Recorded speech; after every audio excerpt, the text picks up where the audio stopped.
En haut à droite, à la fin de cette vidéo, une vidéo avec un petit peu plus d'explications. Donc là, ici, on me demande de décomposer un nombre en produit de facteurs premiers. Donc à partir de ce 700, pour trouver les facteurs premiers, je vais m'aider de la recherche qui est à droite. Je vais partir d'une multiplication qui vaut 700. Je trouve par exemple 100 fois 7. Alors le 100, je vais l'écrire à gauche parce que ce n'est pas un nombre premier, vu que je peux encore lui trouver plein d'autres multiplications. Le 7, par contre, je l'écris à droite, c'est un nombre premier, parce qu'il lui, il n'y a que 7 fois 1 de possible.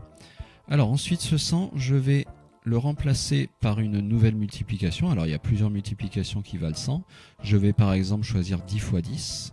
Alors choisissant 10 fois 10, il se trouve que 10 n'est pas un nombre premier. Donc,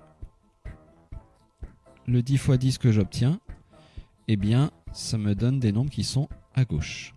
Maintenant, le premier 10, je peux le remplacer par 5 fois 2. Alors cette fois, 5 est un nombre premier et 2 également.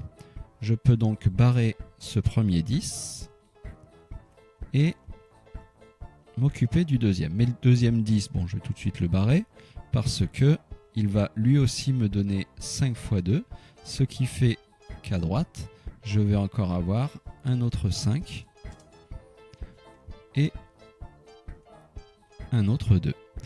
N'ayant plus de nombres à gauche, j'ai trouvé à droite tous ces nombres qui vont former la décomposition, c'est-à-dire que ce sont tous les facteurs premiers de 700. Donc je viens les récupérer, j'ai un 2, j'ai un autre 2, j'ai un 5, un autre 5 et enfin un 7. Voici la décomposition en facteurs premiers. En haut à droite, un lien avec une vidéo un petit peu plus explicative.